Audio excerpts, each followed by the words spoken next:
Well, welcome everybody, and first thing, boo, he just booed already, so thanks very much, Paul. My name's Kevin Dixon, and I'd just like to thank you to the Shaping Future Care meeting. And, hi Sarah, come on in. I'll tell you who I am in a moment. What they've asked me to do is independently chair this. I'm actually a volunteer, I'm the chair of Health Watch, and I think I know about a third of the people in the room, so nice to see everybody again. Particularly nice to see our two MPs, so Kevin and Sarah, welcome, lovely seeing you here. I know how supportive you've been to this kind of process. And it's also great to see elected members and members of the sort of local authority. So, hi Julian. Okay, hi. Right, just let's get the housekeeping things out of the way first. So the two fire exits are over there and the door that you actually came in on. And we're not actually expecting sort of fire drill. So if the alarms do go off, it's a real one. So just follow me to those two fire exits. The toilets are actually through there. Everybody sorted out with teas and coffees? Everybody happy? Yep. Yes, right. So that's me. I've actually been asked to chair this one as an independent chair. I guess everybody knows what Health Watch does. So everybody nod, yes, okay. And I've got quite a few of my sort of board members and staff members in the room because we're all patients ourselves. So the reason I actually volunteered to chair this one, and I must admit it's not a great amount of fun actually standing up here, is because I passionately believe in the NHS. The NHS saved my life. It saved my dad's life. You gave sort of cataract operations to my mum last year, so thanks for that one. So she's a lot less demanding now than she used to be, but don't tell her that. And so that's why I volunteered. I think we can really sort of shape the NHS, and it's our NHS, and everybody that I've actually spoken to, whether it's patients, staff members, elected members, we're all committed and dedicated to the improvement of our NHS. So what we're actually going to do today, in looking at health and social care, on Shaping Future Care, is we're going to have around a 2-hour meeting. It's going to start off with me just introducing myself, which I actually have done, and then there's going to be a panel speaker, and I'll let the panel speakers introduce themselves in a few minutes. Then what we're going to do is we're going to go into a question and answer session, and I'll be hanging around this microphone and sort of thrusting it in your face, a bit like they do on The Voice, and just say, if there's any questions, please ask them now. That'll go on for about half an hour, and then we'll move into sort of table discussions. And on each table, you've got a facilitator from the clinical commissioning group. Can you just stick your hands up, facilitators? There we go. Anybody on that one? We're a facilitator less on that one, so anybody else? Any other tables haven't got a facilitator? So just that one, if we can have a volunteer. You haven't got one. So if there's another couple of facilitators from the CCG floating around. Joe, I've got a volunteer. Any other volunteers? No? Okay, so the reason we're actually doing this is we actually ask patients how they actually like to feed back. And some people said they like the sort of formal meeting process, where there's a top table, and then there's sort of rows of people, then you can ask questions. And then other people said, well, what they actually prefer doing is having smaller table groups, where you can sort of chat and then sort of feedback. So what we thought we'd do is do a mixture of both. So we've got a mixture of both happening in that. So the table discussions will go on for about 3/4 of an hour. We'll all be around to sort of feed in and to particular questions. We won't sit on those particular tables because we want to find out what you feel, what you believe, what your concerns are, what you think opportunities are for sort of Torbay and the wider area. And then we'll close about 4:45, something like that. So we're talking about about a 2-hour meeting.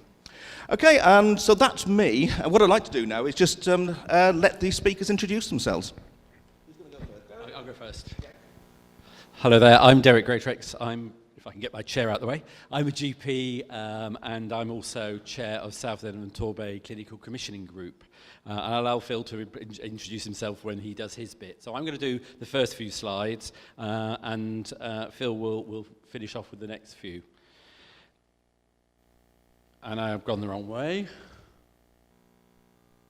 There we go. So first of all, thank you all for coming today. I think it's probably important to say that this is not a meeting where we're going to come with proposals for you to consider. This is a meeting for us to listen to what you want to say around this particular area of urgent and emergency care. or acute care services, and Phil will give a little bit more context on that. So this first slide is really telling us what we're looking to achieve today.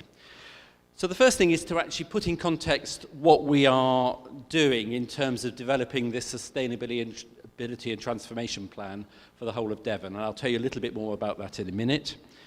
We want to explain why we're looking at what we call acute hospital and specialist services as part of this.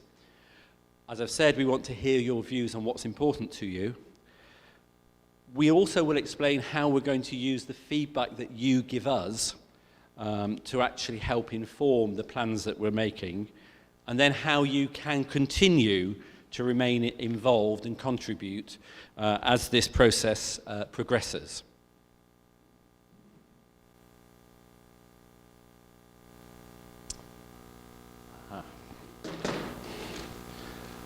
So, I think it's probably worth explaining a few of the terms because they won't mean much to most people. So by Devon in this context, you may hear people talk about wider Devon, and that's because this plan that we're developing is across the whole of the geographical area of Devon. So that involves two clinical commissioning groups, our own in South Devon and Torbay, and what is called New Devon, North East and West Devon, 3 local authorities, Torbay Council, Plymouth City Council, and Devon County Council. And those groups, along with a lot of other people, and I'll show you again a slide in a minute about who's involved, have come together to actually develop this plan. Now, STP's sustainability and transformation plans arose because about 2.5, 3 years ago, the NHS came up with a proposal called the 5-year forward view. And it was a proposal by the NHS as to how services would be planned in the future. And it was looking at a whole range of different things, but it included looking at modernising health services to meet current standards. It was looking at how we can use prevention to keep people well for longer. It was looking at working together, what we call joined up working, how different parts of the system can work more effectively together. And it was also about looking at local solutions, recognising that a one-size-fits-all will not meet the needs of all the populations, and we needed to work with local populations and actually develop solutions that actually work for them. And so sustainability and transformation plans was the next stage, which involved organisations getting together to talk about how they could meet the needs, the ambitions of the 5-year forward view and develop them for their area. And that's why we have Devon Sustainability and Transformation Plan. And it is not an organisation, it is a group of organisations working together to develop a plan. The plan is necessary, it's needed to actually deliver the 5-year forward view, and even had we not had the current financial issues, this would still have occurred. As I say, the 5-year forward view was developed 2.5 years ago, and this process we would need to have gone through, but clearly we are now in a different context. We're hoping that actually this plan will bring a number of key benefits to our populations. So we hope that by bringing health and social care services together, what we'll get is a much more joined up system, so that people won't fall between different bits of the system. They'll be able to receive care from whatever part of the system they need.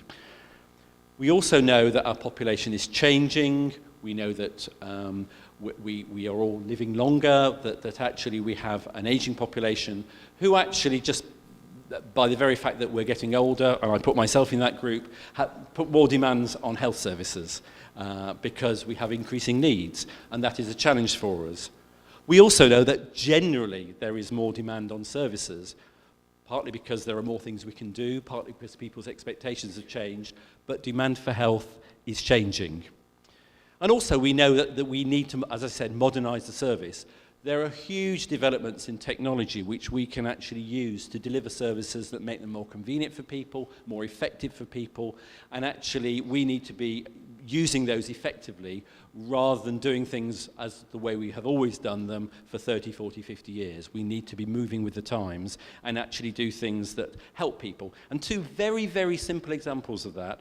One is, many of you have experienced receiving a text message either from your GP surgery or perhaps more latterly from Torbay Hospital, who are beginning this, to remind you of your appointment. Now, you might say, well, that's a really simple thing to do, and what's the benefit? In fact, it helps to reduce the number of people who don't turn up for appointments, helps people to remind them of their appointments, and also it means that, therefore, less appointments are wasted. A very simple thing, but it actually seems to have taken a long time for the NHS to catch on to that, but it is one of the things we're using. Another example, a little bit more technically developed, is the fact that X-rays are no longer on bits of plastic that you put up on a screen, but actually are now captured in a digital form, and therefore that allows people to radiologists to report on those at a distance, which helps. So it means you can take an X-ray in one place and somebody can look at it somewhere else, which speeds up the process. And it also means you don't get the problem that, well, you've come to the outpatients, but your X-ray is at the other end of the hospital or in another hospital because the X-ray is on a screen and can be seen. So that makes huge differences in terms of how people can access services and improves them and makes them more effective. And it's those sort of things that we also want to embrace.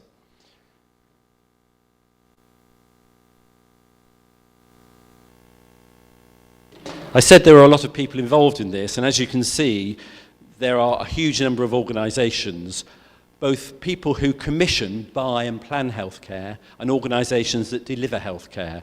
And it's across the whole range of things. So there's the ambulance service, Plymouth City Council, I'm not going to mention them all, Northern Devon Healthcare Trust, Devon Partnership Trust, which provides mental health services, etc., etc. So it is a joined up system that actually involves people from all different parts of those who deliver both health and social care. I now hope we're going to see a video, a short video. And do I need to press anything? Okay.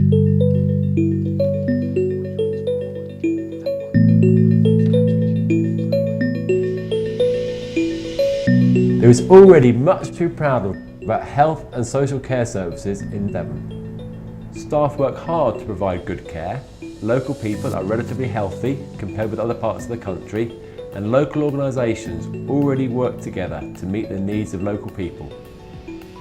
However, services are not keeping pace with the changing needs of local people, and it is becoming increasingly difficult to make sure that local people have access to consistently high quality care that is affordable and sustainable.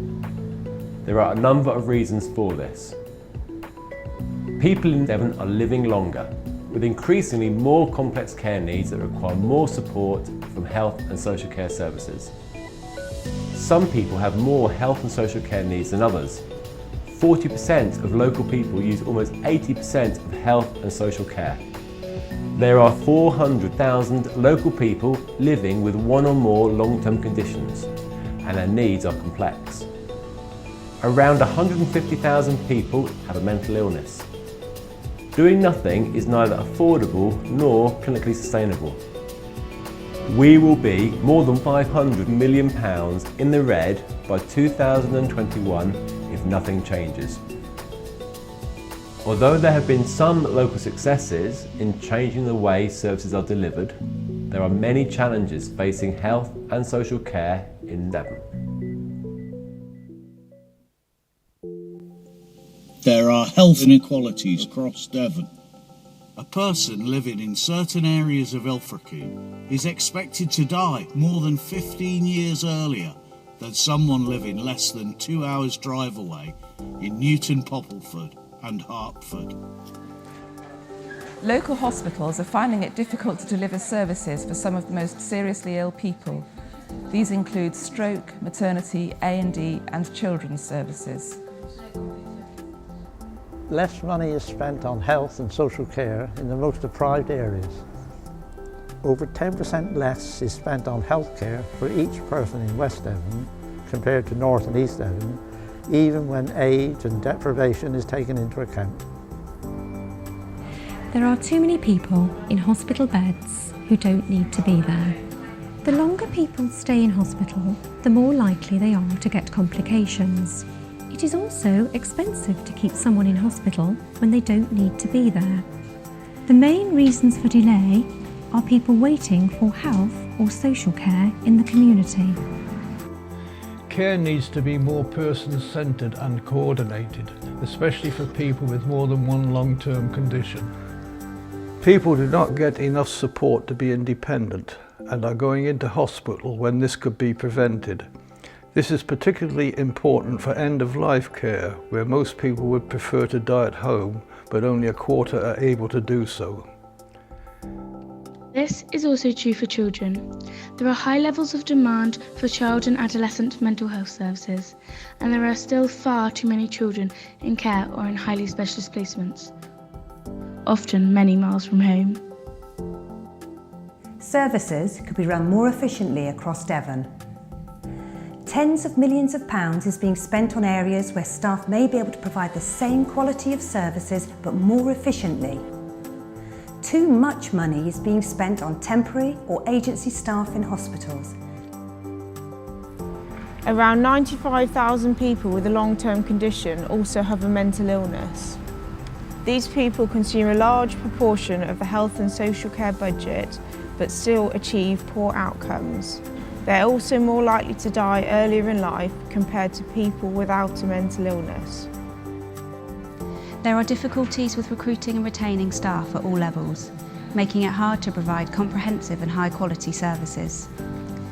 Many staff are due to retire in the next 10 years, and local organisations already have high levels of vacancies and staff turnover in many areas.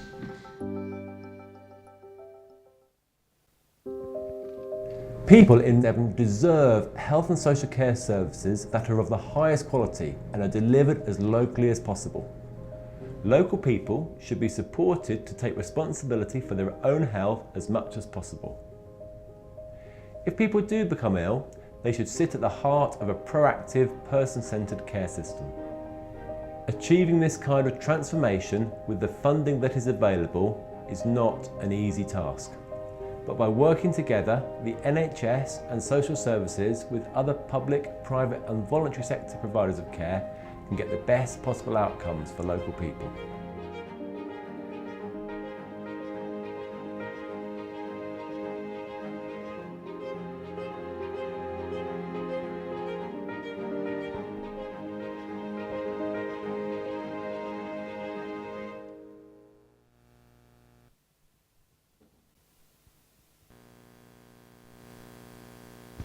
So what are the aims of the SDP, the Sustainability and Transformation Plan? There are three main aims which are up here on the board. So one is about, as it says, improving health and well-being. And what do we mean by that? We know that quite often the NHS has been an illness service and not a health service, and hasn't necessarily looked at the whole person and the needs of the individual people. So one strand of it is about developing a service which actually responds to people's needs, but also actually looks at preventative stuff, which actually have been alluded to in the video. We know, as I've said, that the population is changing, that there are rising demands, and we know about the health inequalities. And in fact, even if you look at the Bay, there are several years difference in life expectancy depending on which part of the Bay you actually live. The second strand is about making sure that the care that we deliver is both safe and of high quality. So actually we know that the quality can vary depending on different areas, and there are many reasons for that, but we need to address that. We also need to recognise that mental health needs to have equal status with physical health. For too long, it has tended to be a sort of a poor relation, and we're making we have already made strides in actually raising the profile and investment in mental health, but this needs to be taken further. And also, again alluded to in the video, and some of you have heard this before, the best bed is your own bed. In other words, many people go into hospital because there is no alternative, and what we need to do is to actually look at alternatives to admission which actually enable people to remain at home or near their homes through periods of ill health as long as possible. A bed is there when they need it, but actually for many people, there are other options that we need to be providing. So we need to look at solutions for that. And the third thing which we know we have to do is providing cost-effective care. We know that we are in a period of difficult financial circumstances for the NHS. We know that there is no more money than we have got coming in the near future, so we have to make do with what we have. And actually doing nothing, if we left everything as it is, we would, across wider Devon, so remember this is wider Devon, have a £557 million gap by 2021. So we need to actually think very seriously about how we address that. We know that a gap like that could have a huge impact across our services. And we also know, as you've heard, that there are differences in the amount that is spent in different parts of the county. So we need to actually address that. So these are the three strands that the SDP is seeking to address. Now, there are 7 priority areas which are listed up there. Today, we are looking at the one that is circled, which is acute hospital and specialised services. So by acute hospital, for those who aren't familiar with that term, we're talking about the services that you might need urgently or in an emergency. And specialised services will include things such as stroke services, maternity, paediatric services. But I'm now going to hand over to Phil to actually take you through the second part of the presentation. Before I do that, may I introduce Liz Davenport, who some again will have seen before, who is the Chief Operating Officer at Torbay and South Devon Foundation Trust, or Torbay Hospital as you may know it. So welcome to Liz here, and I'll hand over to Phil now. Okay. You want to switch that off? Right? Thanks very much, and welcome. I'm the Medical Director from Plymouth, and I'm representing today Rob Dyer, the Medical Director from Torbay, who would normally be here, but he's away enjoying himself on ski slope, I believe, so it's my pleasure to talk you through the Acute Services Review. And that's not a particular problem, because Rob has actually sat on one of the panels in Plymouth. I think as the medical directors across Devon, we're truly aligned in terms of the issues that we have in the Acute Trust, so I'm happy for Rob to sit on the panel in Plymouth. The story we have is very similar, and we all agree on it. This is not a problem that is unique to Torbay. The problems that we're going to discuss today, I think, to a greater or lesser extent, are prevalent in all of the acute hospitals across Devon. What I'm going to do in the next 10 to 15 minutes is effectively talk about why we're in the position we are, what are the problems with the acute services, which are the 3 main acute services that we are undertaking a series of workshops on to look at scenarios as to how we could improve services, because as medical directors, the one thing we want to do is improve the services for certainly our locality, and I think the collaborative approach that the medical directors are actually taking across Devon recognises the fact that there are discrepancies in the care in different hospitals, and what we want to do is achieve an equality of care in these acute services right the way across Devon, such that all patients receive an even service. If we look at the first of the problems that we've recognised is the number of patients that are attending for any of these particular services, they're increasing. And that's probably not a surprise if you think that the population in Devon and the population generally is becoming older. You will receive a greater footfall. But not only is there a greater footfall in the hospital, the complexity of the patients that are turning up in the emergency departments is far greater, and that has its own challenges. One of the other issues in terms of if you look at the acute hospitals, take stroke as an example. If we look in the 1960s, a patient that had a stroke, they would come into an acute hospital bed, they would lie in the bed, they would have very minimal medical intervention, they would have minimal rehabilitation, and they would eventually be discharged. They would be much weaker, and it'd take them some time to actually rehabilitate at home. The approach is totally different at the moment. The offering is different.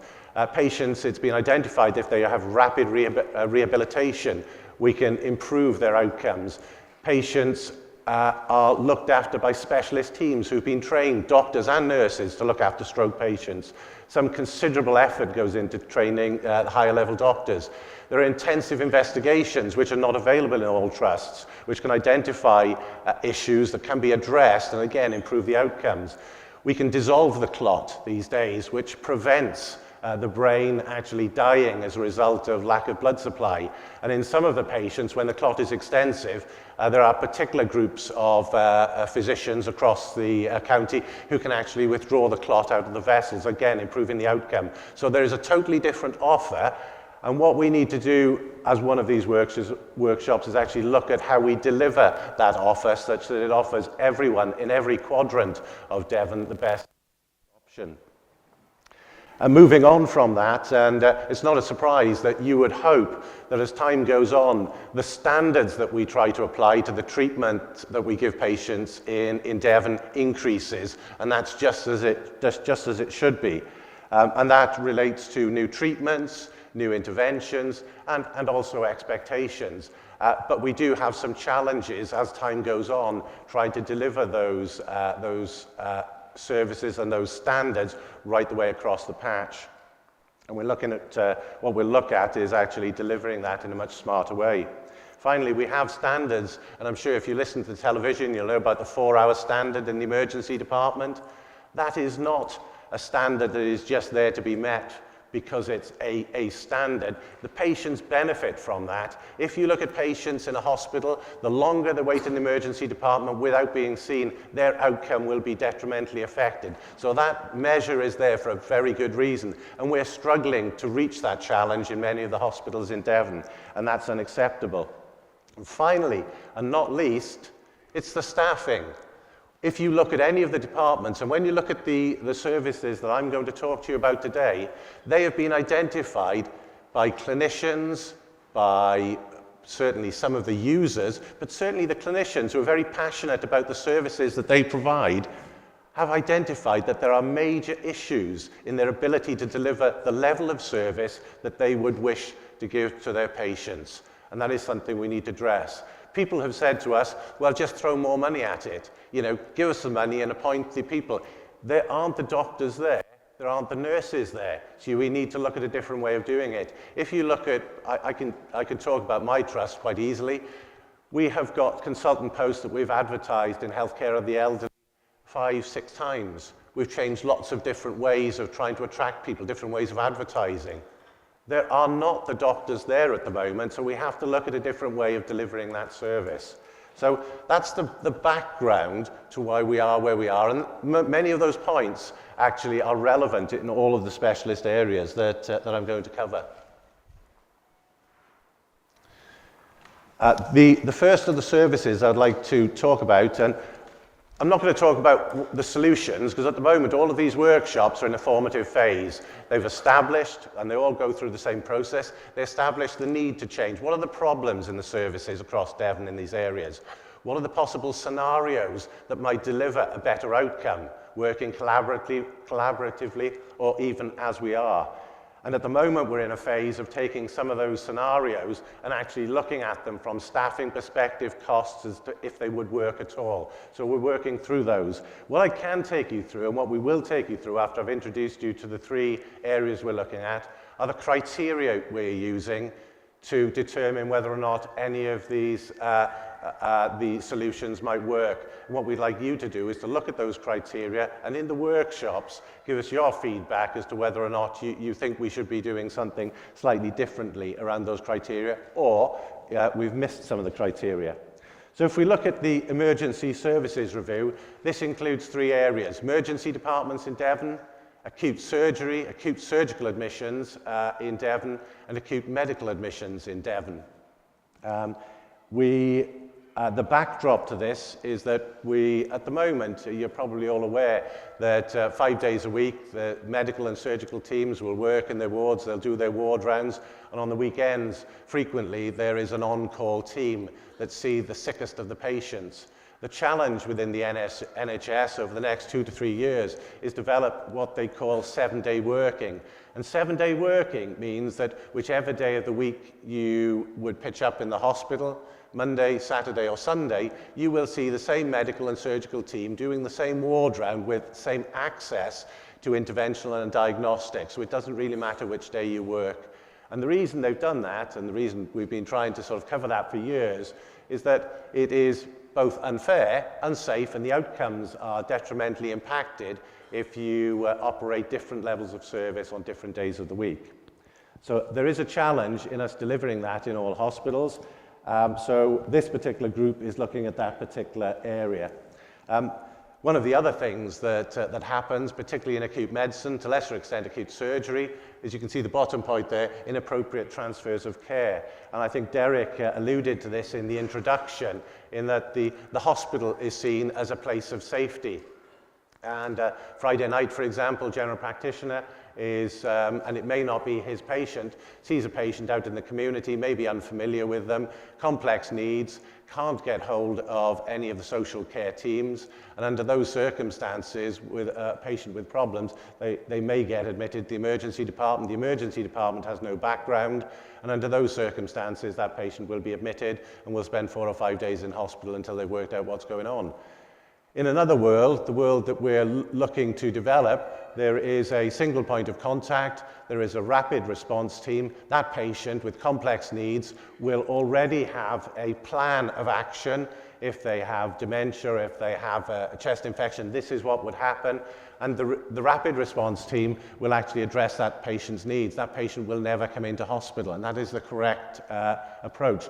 Unfortunately, there are a lot of patients at the moment where the support in the community is not adequately developed, and there are many patients, consequently, that come into the acute trust. So part of this review will pick that up as well. Stroke Services, led by George Thompson, the Medical Director of North Devon.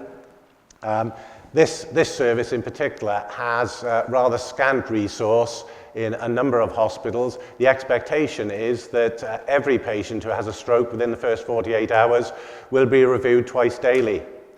Every patient will have the opportunity to have thrombolysis within 4 hours of the onset of their symptoms.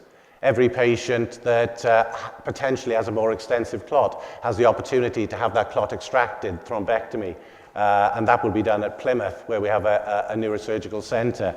And also that there are appropriate acute, so-called hyperacute stroke services, which have the necessary nursing staff.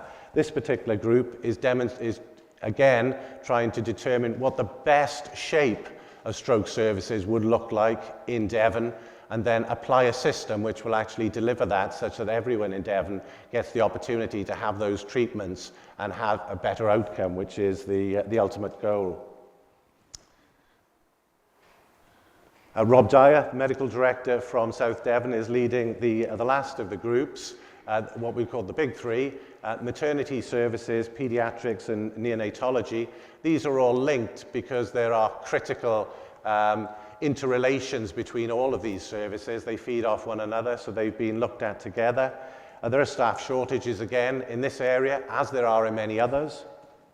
And if we look at one of the challenges here, if you look at Plymouth at the moment, we have 24/7 consultant staff actually resident within the hospital at any one time. That is not the case in many of the other trusts. And that is something that we need, certainly it is advantageous. If you have a pregnant mum and she runs into problems during delivery, it is to everyone's advantage to have the best possible staffing, nursing, and medical staff to hand. So again, what we're trying to do here is challenge what is the best service, what would the best service look like in maternity services across Devon, and how do we best deliver that? And this group is looking at that particular scenario. The other thing that this group looks at is there is not enough choice.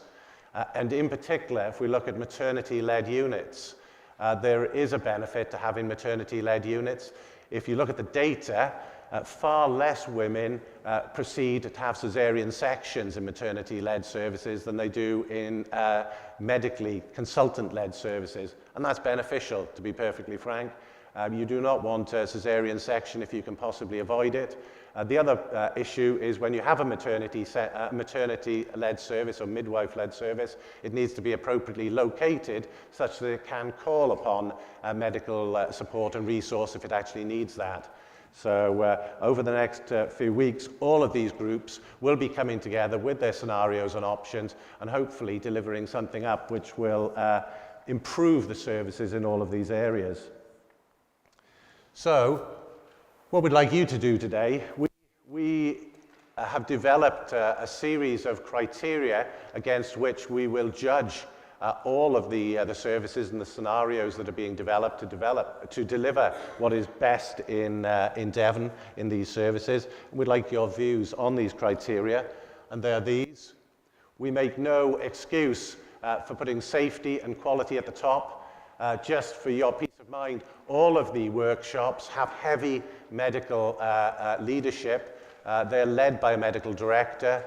The service leads, medical leads and nursing leads for all of these services are part of the group, and every locality, whether or not it's Torbay, Barnstable or Plymouth, are equally represented by a team, and generally there are 15 clinicians and managers from the localities that are working on developing these plans. So it is a clinically led solution. This is not something that has been decided in advance. The clinicians are coming up with the plans as to what would work for Devon and the services. So safety and quality are at the top, because we think we can actually improve quality. In reality, many of us think that this is an opportunity of a lifetime, the way we're working in Devon, to actually move things ahead. And if you talk to other STPs across the United Kingdom, we're far more advanced, we're far more coordinated, and that's because we had a bit of a kickstart in the early phases when we were sort of introduced as the success regime, and we've ridden on the back of that because it gave us a lot of infrastructure which many of the other systems didn't have.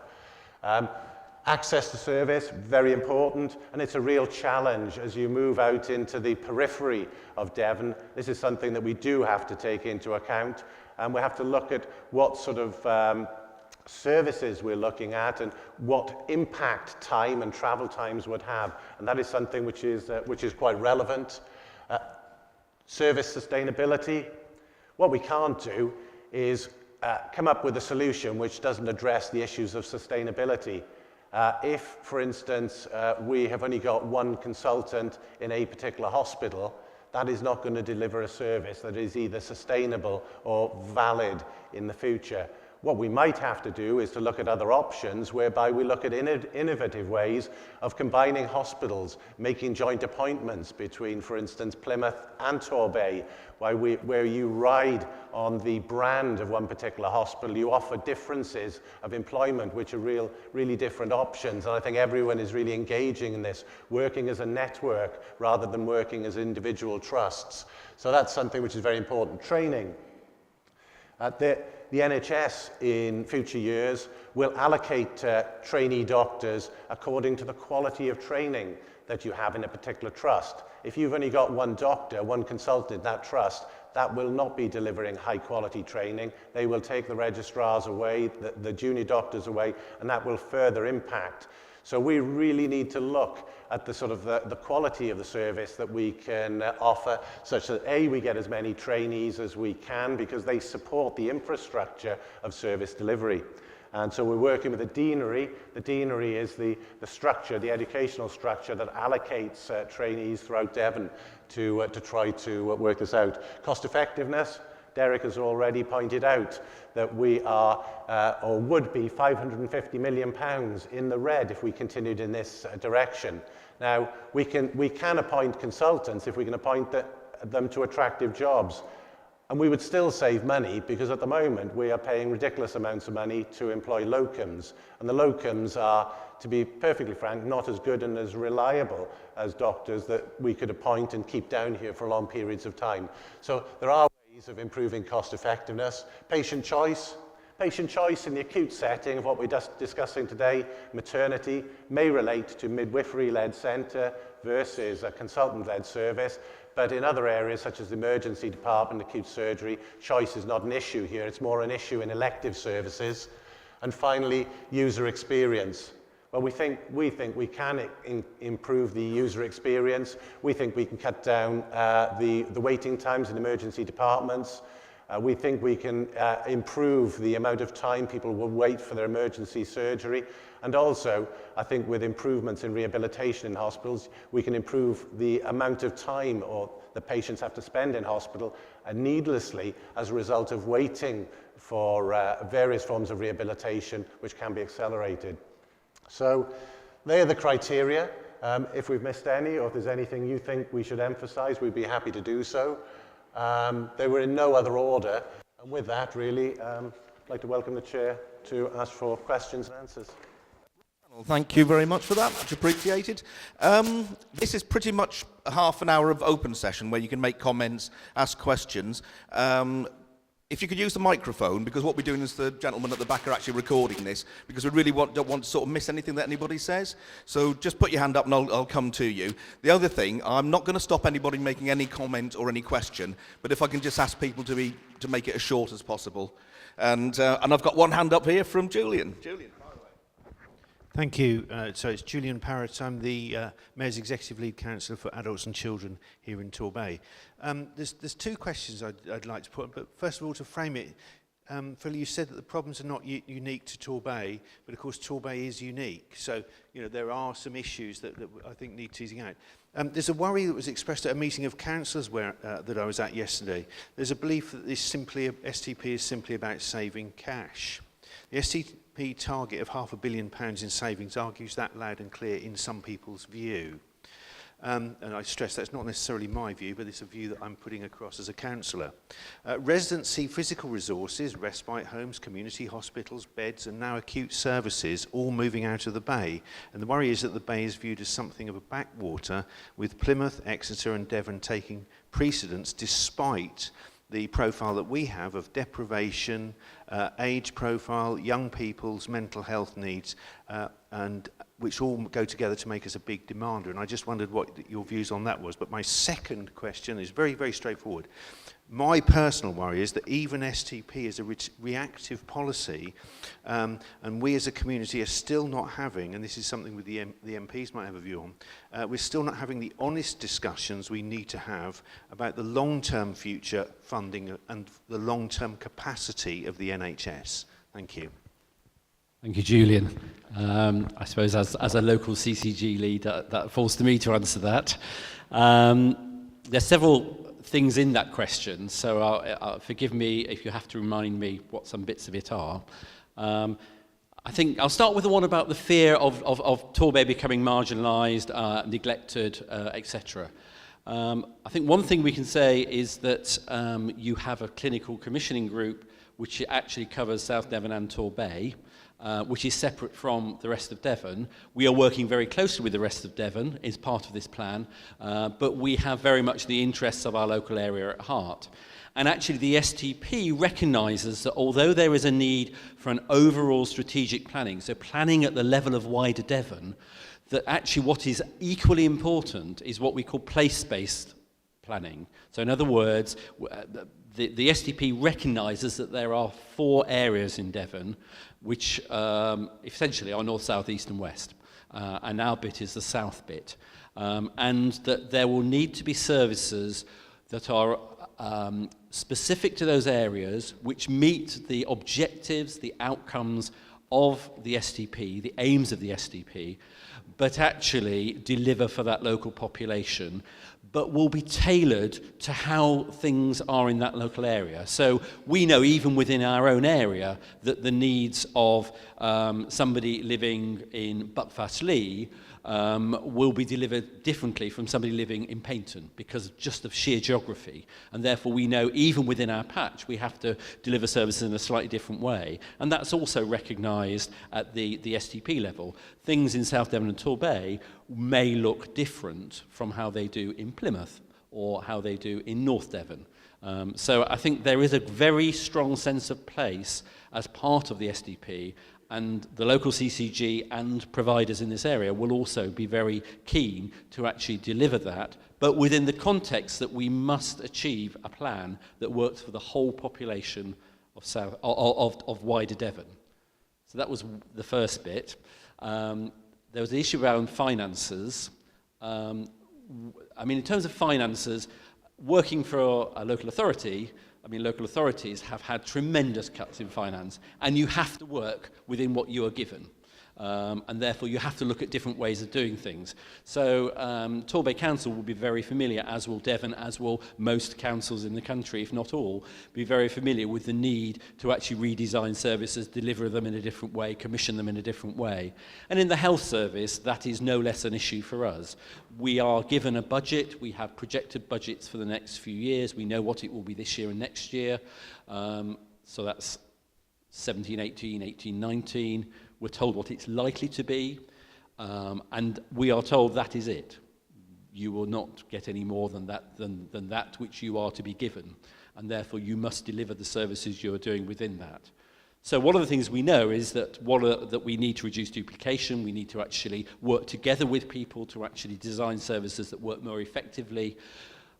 We also have to keep a lot of these other things in view. So although finance is one of the things in actually making services cost effective, we also have the issues of safety, quality, outcomes, and we have to take those into consideration as well. So yes, it is an important part of it, and one which we cannot ignore, because if we do, somebody will take control of this on our behalf, or so we have to take part of that, but we have to take all these other things into consideration.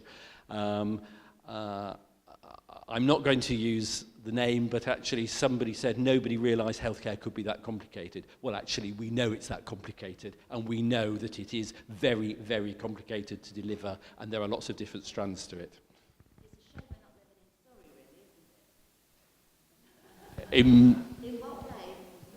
Oh, I see. Right. Okay. Well, I'm not going to get into that political discussion. Julie, what were the other elements of...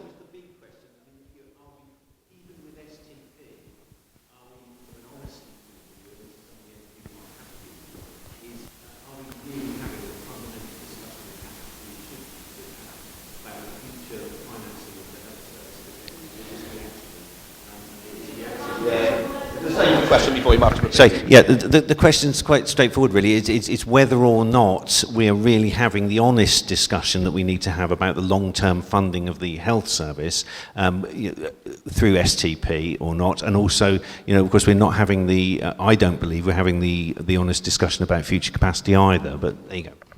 Okay, that is a political discussion. I can assure you that locally, we do talk to our MPs very often, and we have, I recently went up to give a presentation at Westminster on rural health and the issues of rural health, the challenges of rural health, as compared to delivering it in an urban area such as the West Midlands or London, and how quite often the way in which services are funded don't recognise some of the challenges of rurality.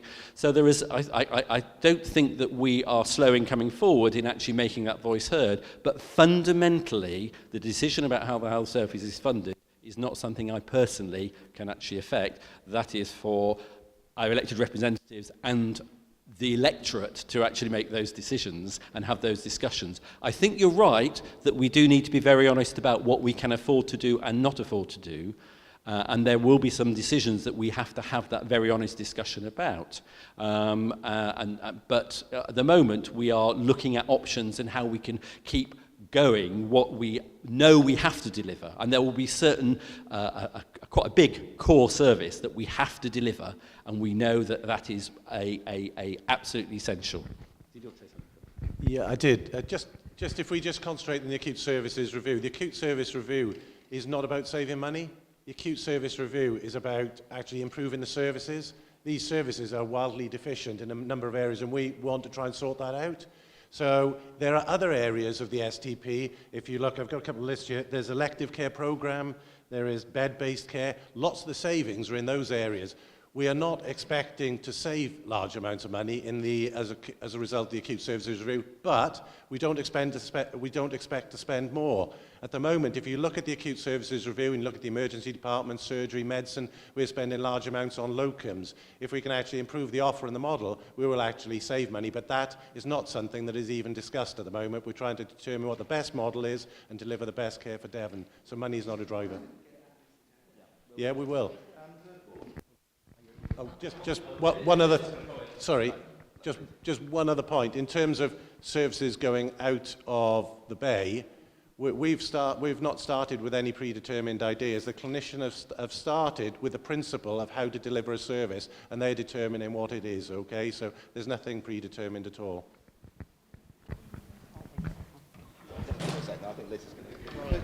Yeah, I'll just add to that. So, I mean, our priority as a provider organisation is to make sure that we're delivering safe, effective services, and that we know we have some real challenges, particularly in these three areas. So we are below the establishment both for our stroke services, and we have real challenges in recruiting to our middle grades for some of our paediatric services, and we need to find a solution for that so that we know we can deliver sustainable, effective services in the longer term. So not doing something's not an option for us, because our ability to sustain that safe level of services 24 hours a day, 7 days a week will be compromised unless we find a cross-system solution. Gordon Jennings, I'm Chair of South Devon and Torbay TUC.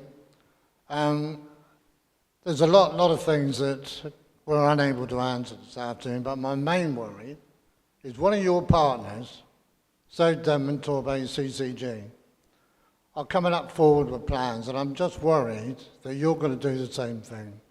They're rushing ahead where they're not really looking back on what they can supply. The biggest thing, to my mind, is care in the home.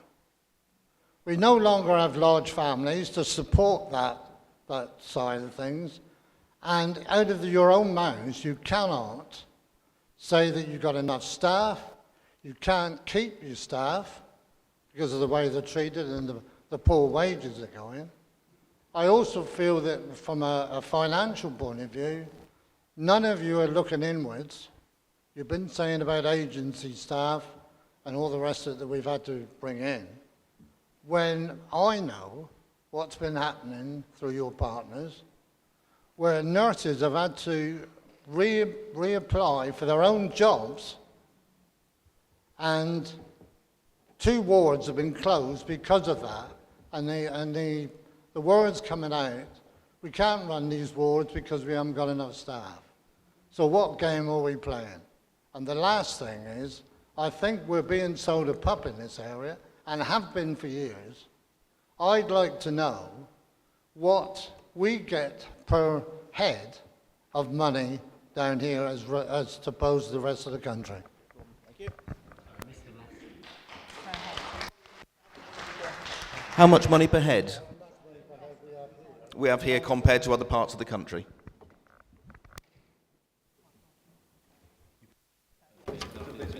Yes. Hello, between us we'll answer your questions. So if I pick up specifically the issues around the changes that have been happening already across Torbay and South Devon. So earlier in the presentation, Derek made reference to the fact that there are 7 key programmes of work that form sustainability and transformation plan. And one of those areas of work is looking at integrated services and how we deliver more care to people at home. And we have been recently consulting with the public around those changes and have started to make a number of those changes happen around our community hospitals and also developing our community-based services. And you're right, to be able to support people at home, we need to invest in those community services, which is what we've done. So we've been investing in those community services, increasing the number of staff available to support people at home. And we're really proud of our workforce. We've got a very skilled and capable workforce, and our commitment is to support those staff making the transition from some of the services that we traditionally provided in a bed-based environment and to support them to work in the community. And as a trust, I think we're really well placed to do that because we've got really strong partnerships with education providers. We've really established strong apprenticeship type schemes, and it's in our interest to make sure we continue to build on that so we can provide the right people with the right skills to deliver services in the community as you're suggesting. So I'm going to pass on to my colleague to talk about the wider issues. Thank you. With regard to the funding and how much we get per head, I can't off the top of my head tell you what that is. However, I can tell you how we get it. There is a national funding formula which actually is based on things like gender, age, distribution, deprivation, the cost of employing staff, and a number of other parameters which actually is used to determine how much each area, each population So clinical commissioning group area should receive.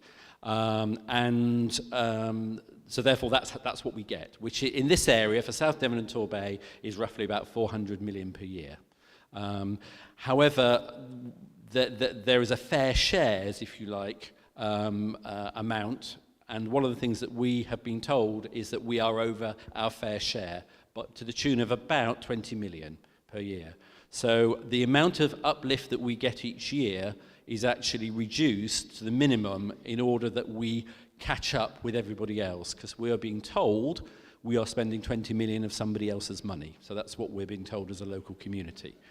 Now that we have no say over that formula, we do actually challenge that formula, and one of the things that I did when I went up for that meeting was to actually say there may be things in the formula which are unique to this to rural areas in particular, which may not be captured in the formula, but the formula is the formula, so we get what we get from that formula.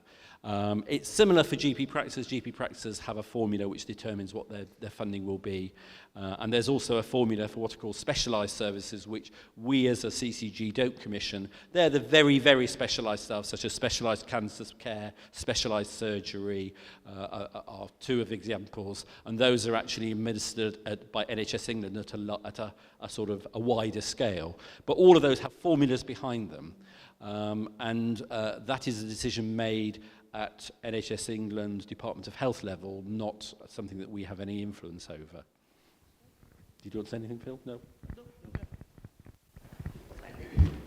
This lady here. Thank you. My name's Julia Neal. I'm active in the Labour Party and also trade unionist. Some of this doesn't stack up to me. I want to ask our elected representatives here to do what they can, because it's okay saying, well, there's a formula, but if there's not enough money in the pot in the first place, we've got to fight for that. Now, it's all very well saying, okay, we're going to put more work back in the community, but we're closing community hospitals. How does that stack up? And the other question is, or the other point that I'd like to make, please, is how do you square up avoiding duplication with the standard for patients when you've got such a big area? Devon is a huge county. It's difficult to cover. It's difficult to get people from one area and then to the other. It's not a highly rich area. It's not like Surrey, so a lot of people don't have cars. Public transport isn't great. And I would also sorry, I know I'm dominating this, I apologise, but I would also like to praise our local health service. I've been a patient in McCullum ward recently, which I now hear is likely to lose beds or be closed altogether. That is a service that local people need, and they can't just be bussed off down to Plymouth. So a range of issues there, but you can see that I've come here today recovering from an op. I'm pleased with my health service, but there are lots of things that are really concerning me.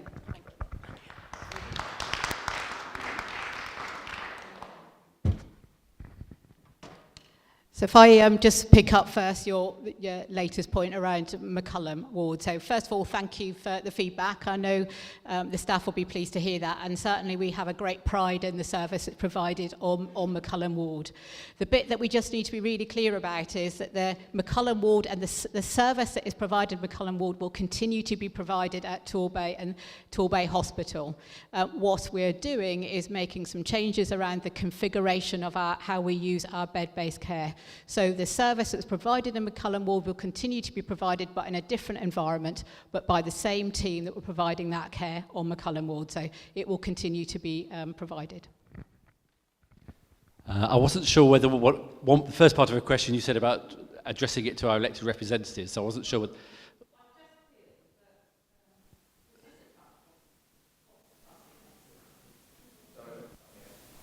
I think this has to be a cost-cutting exercise. I can see it. I mean, I come from education background, and there are so many parallels here. What we're saying today is happening in education as well. And as I said, the issue here is that we need to send a much clearer message back to Westminster that if we continue, if you say you want to continue the right services for health, with all the changes there are and the problems, you know, there's so much more advancements in health service, it's bound to be costing more. we actually need more money. You can't get away from that. I know this meeting is about saying, well, how do we manage resources to the best we can? But it can't come here in all honesty and say, oh, we'll just sit down and agree with this. We need to campaign for more money. Can I well, I think that is one way of looking at it. There's no doubt there are other parts of the country that actually get money at the same formula, that actually survive with the money at that particular formula. We're spending way over the formula, and if, as an acute doctor, I look at the services that we provide, there are masses of areas where we can improve. We're constantly trying to improve, but some of it needs to be coordinated and there needs to be a collaborative approach. So just saying money is the answer, that is not right. There are major changes that we need to make in the acute services. If you look at the community, if the community services are truly integrated and they can actually get patients out into the community, we will have 120 beds free in the hospital. Those 120 beds, 4 wards, are going to save me £1.5 to £2 million each. £8 million saving. Multiply that across the patch, you've got 20 to 30 million savings. If you then look at elective surgery, you look at who is being operated on, why are they receiving the operations? There are many, many areas where we can save services. Also, I talked earlier on about the way services are developed in Devon. They've developed along their own paths, and in the past, if you look at trust, we have competed year on year, Plymouth against the Royal Devon and Exeter. We're not doing that anymore. That has resulted in the Royal Devon and Exeter generating a level of staff that could deliver us a large number of operations. Plymouth have competed. We don't need all of that capacity. We need to rationalise it. We need to work out what we actually need, slim down. We need to direct it. Now, at Plymouth, I would be quite happy for patients from Plymouth in certain circumstances to go elsewhere, because Plymouth as a hospital is finite in terms of its size. We can't welcome more and more patients to Plymouth. So if we have to take something on which is specialist and acute, that means we're going to have to give something up, and that's going to have to be managed elsewhere on the peninsula. So it is not all about money. We do have to do things differently, and certainly we've recognised that as Acute Trust, and others need to recognise it as well. Thank you. Okay, my name's Christine Durrant. I'm community builder in Preston. I'm also a resident of Torbay. I've watched both my in-laws go in hospital and have wonderful treatment. And I would like to say, I agree with you, we don't want people staying in hospital too long. My mother-in-law went in as a woman who could walk and came out mere matter of weeks later, very much weakened because she wasn't able to do the sort of exercise she would do elsewhere. So I do agree with that. My point, though, is about the doctors. It really bothers me that you're not able to get doctors to come to the Bay. I mean, we have things to offer. So my question is, what are you doing about finding out, A, why people are leaving you, and B, why we can't attract them here? Because I don't believe that's just a question of money. I think it might well be a question of what kind of things we're asking of our doctors. I spoke to a local resident only this week who said to me about a local doctor who's a young man and how she'd seen him when he first started, and a mere 18 months later, he looks 20 years older. And he told her of the workload that he'd done that day, and it was ridiculous. So we have to be looking at that. And if we're not, why not?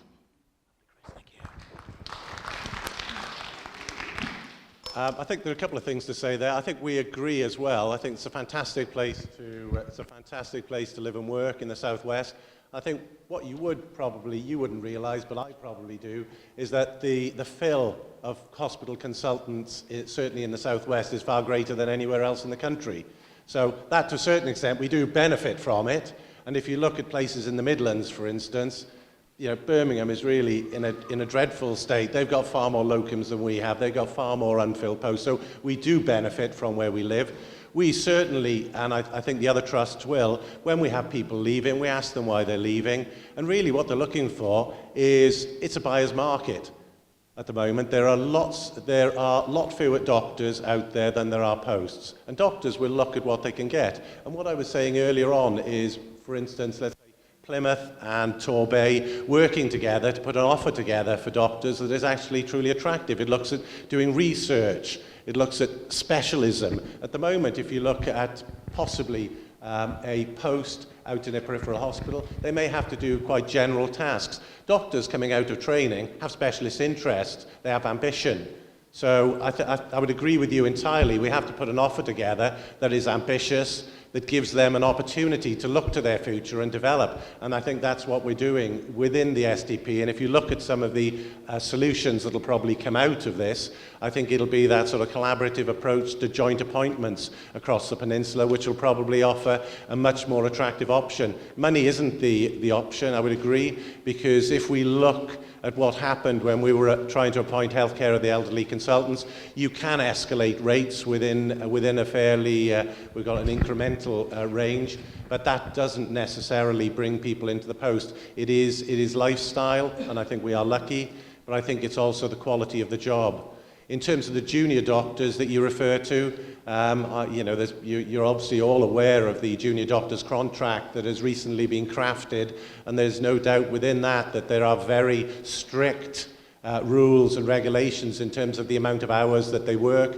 There is a guardian of junior doctors working, and the guardian of junior doctors working are very sort of cognizant of what they can and can't work, the doctors under their care. So it is very tiring, there's no doubt, and the demands are great, but certainly there is greater oversight of the hours that they're working now than there's ever been.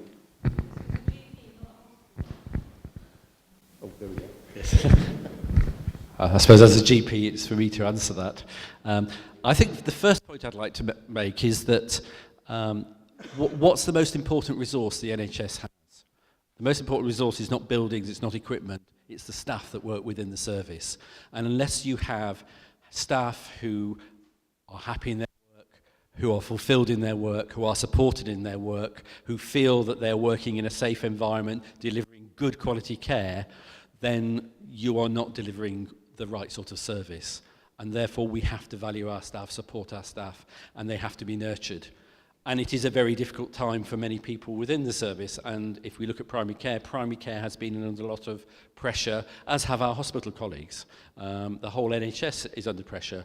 And by primary care, I don't just mean doctors. I think the service is not just about doctors. It's about nurses. It's about healthcare assistants. It's about allied health professionals such as occupational therapists, physiotherapists. It's about the receptionists who greet you when you come in. It's about all the staff who actually deliver that care. And there has been pressure in both primary and secondary care if we continue to use that distinction, although we're trying to blur the boundaries there. I think one of the things that we are working as a system is to actually try and look at how we can support our staff.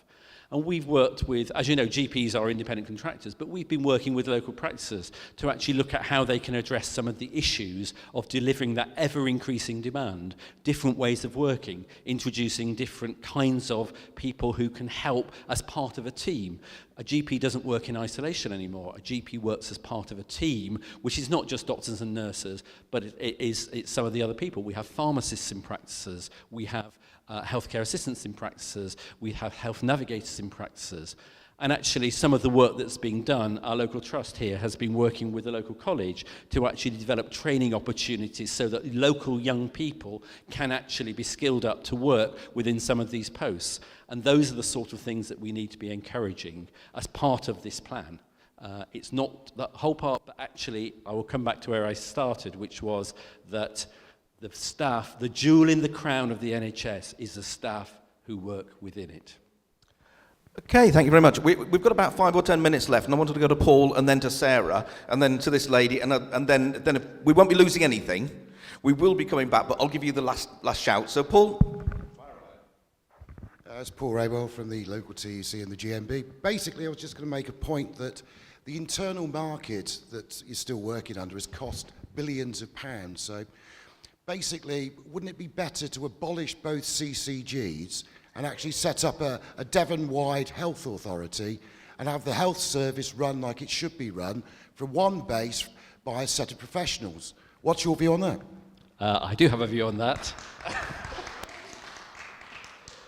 And I've got several views on that, actually. I agree the internal market... Well, let me go back to the 5-year forward view. For myself, and this is a very personal view, for myself, the thing about the 5-year forward view was it represented a change from the idea that a competitive market environment would deliver healthcare, improve standards, improve choice, and that kind of environment would deliver, to one where collaborative working between organisations was a far more effective way of getting services that actually delivered for local populations. So I lauded the 5-year forward view as being a fundamental change in the direction of travel. That's a very personal view. I also feel that the sense of place is very important. I was involved a long time ago with a GP hat on in primary care trusts, and I was aware when primary care trusts were brought together to form a whole Devon Primary Care Trust. And I felt that the problem with that, and this has been an issue with the NHS, that we go from very local to bigger organisations and local again, is that once you get to a certain size, you actually lose that sense of place, and you move to a one-size-fits-all way of delivering things, rather than saying what is important for this community. And that community may vary in size. So we may be talking about Paignton, we may be talking about the Bay, we may be talking about South Devon and Torbay. We may even be talking about wider Devon for those strategic sort of planning. So actually, I think there needs to be that sense of place. As a CCG, the structures are there, and we're not going to see any major organisational changes. I would say as a CCG, our running costs, and I will allude to this, I don't often, our running costs are 1.5% of our budget. No other organisation, commercial organisation, as I know, spends that little of their running costs, of their budget on running costs. It's a very small amount. And actually, we are looking at sharing posts across both CCGs. We are looking at sharing posts between ourselves and our providers, so that actually we're trying to do it in the most efficient way, because it is about not avoiding duplication. So we are looking at doing things together rather than us doing it, the trust doing it, and then us actually sort of saying, well, we've both done it, now let's have a talk about it. We only need to do the things once. So we are looking at all of these things. What I am very worried about, though, is moving away from that local feel, that sense of place. And I know you might say, well, that's just a term, but I think what people have local ownership of is very, very important.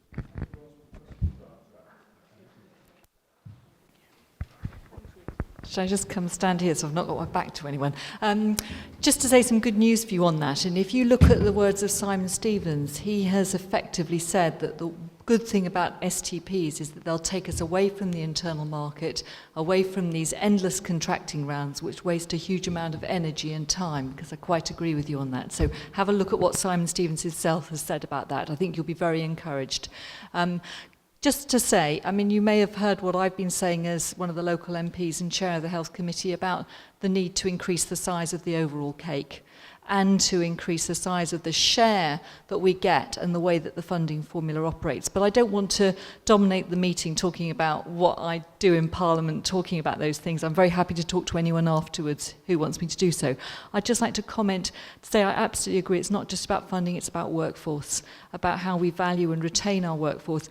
And just to comment on what we're actually discussing today, which is about the Acute Services Review, and particularly to ask about maternity services. Because my concern is, although I support midwife-led units, my fear is if we go entirely to a midwife-led unit at Torbay, it will further erode the confidence people have to recruit junior doctors into paediatrics, and we'll see ourselves moving away from providing that. So I was very encouraged by what you said, Phil, about having these rotations round, because I know as the parent of a junior doctor, how much working within big centres matters to them when they make their choices about applications. So linking Torbay in with rotations to Plymouth and Exeter, I think is going to be crucial to us being able to retain staff, to see this as a very high-profile destination, not just about lifestyle, but about training. But I do worry that if we shift to a midwife-led only service at Torbay, we'll just start to see Torbay being downgraded in paediatrics as well, and that's my concern, and I just wanted to feed that back.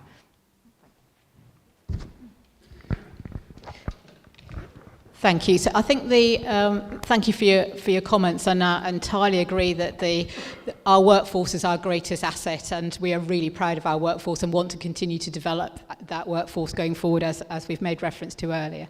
I think it's important that we're really clear at this stage that there is no decision around what is happening about any of the services that are subject to the Acute Services Review. The reason we're having these conversations today is because we want to hear the views of the public. We're also taking the views of our clinical staff with a view to coming forward with some options for further conversation later in the summer. So it's those sort of comments that are really important in terms of informing that view going forward. Thank you. Right, last one, lady here. Good afternoon. My name's Madeline O'Connell. I don't hold any status. All I am is a resident of Torbay. One of you gentlemen mentioned earlier about the pharmacy, which I know has taken over the doctor's surgeries to lessen the doctor's load and see a pharmacist within the surgery, and likewise in the high street. As far as I'm aware, maybe you can correct me if I'm wrong, pharmacies, when the CCG, I believe, I might have been misinformed, were responsible for a huge amount of advertising for pharmacies to take the load off. It was on the radio and the television to go to your pharmacies and really save the GP. It's valuable time to see to other people. However, that seems to have stopped now and is stopping the end of March, where something like an elderly person in the area with no car or anything similar could go with a sample. If it was infected, could get antibiotics, and the pharmacists are very, very valuable people. They've got a wide range of knowledge, and they are open 6 days a week, and emergency in the area. Sadly, the GPs can't afford that service, and I think that is a really great shame.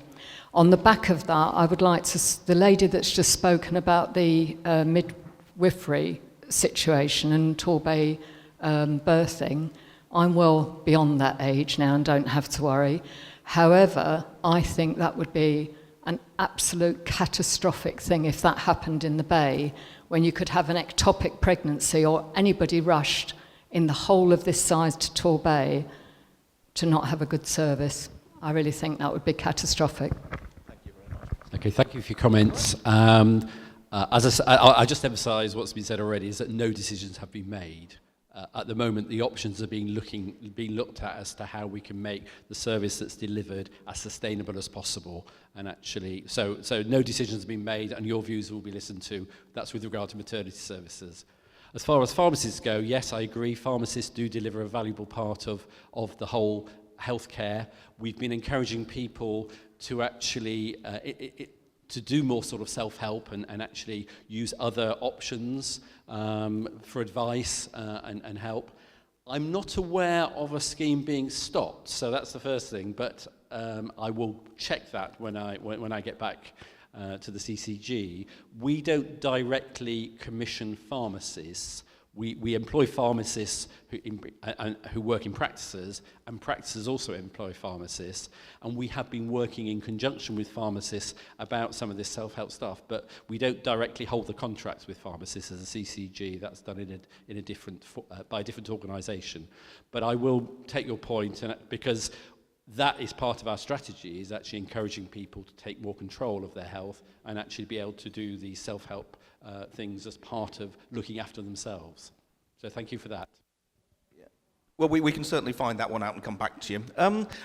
Thanks very much, everybody. I really don't want to stop people asking questions, but we've got about 40 minutes, 3/4 of an hour. Can I suggest people just get into their groups? Now, have we sorted out a facilitator on every table? I think we probably have. Ladies and gentlemen, right, fire away. Nothing will be lost.